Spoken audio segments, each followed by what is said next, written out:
This is the true case of Lola Daviet. Tonight, we focus on a case that continues to haunt France, even as the search for justice enters its final phase. Right now, the trial has just begun for the accused killer of Lola Daviet. On a quiet street in the 19th arrondissement of Paris, a life of promise was extinguished by an act of savage brutality. This is a crime so horrific it shattered a nation, forcing a reckoning with justice, security, and a system that failed to protect her. Lola Daviet, just 12 years old, was a champion of aerobics and a shining student. She lived with her parents, the building's caretakers, in a close-knit community on Rue Manet. This proximity, tragically, placed her in the path of her killer.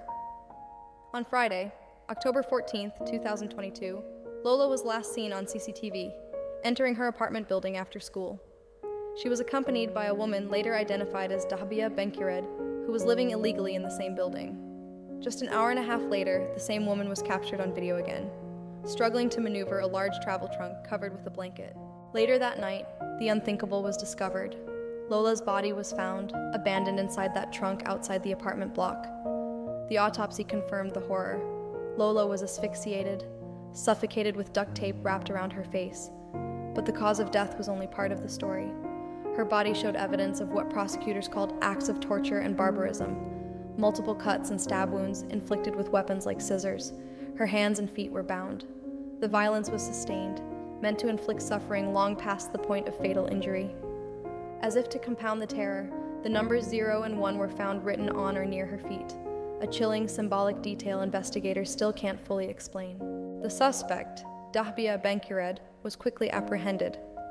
But the facts revealed a systemic failure that enraged the public even more than the crime itself.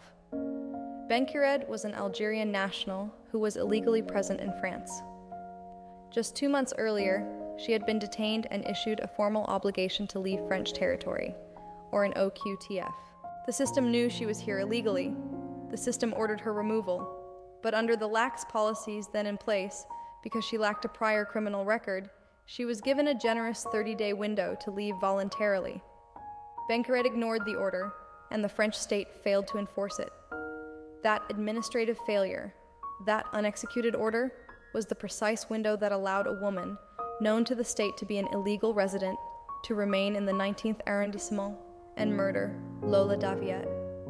It was a direct, fatal link between bureaucratic incompetence and catastrophic violence. Lola's private tragedy instantly became a national political crisis. Far-right movements seized on the OQTF failure, weaponizing Lola's horrific death to demand radical anti-immigration reform. In a heartbreaking display of grace amidst grief, Lola's family publicly begged politicians to stop exploiting their daughter's murder. But the pressure worked. The extreme outrage became the direct catalyst for the 2024 French immigration law, which drastically cut the OQTF compliance window from 30 days down to 15. The government visibly tightened the rules, forced to react to the irrefutable evidence of failure provided by Lola's case. 3 years after the crime, the trial of Dahibieh Benkired began in October 2025. Benkired offered a public apology, stating, "It's horrible what I did. I regret it." But for the Daviet family, who tragically lost Lola's father, Johan, in 2024, justice must prevail. Given the devastating charges of murder, rape, and acts of torture and barbarism, the court's decision is overwhelmingly expected to be the maximum possible sentence, life imprisonment.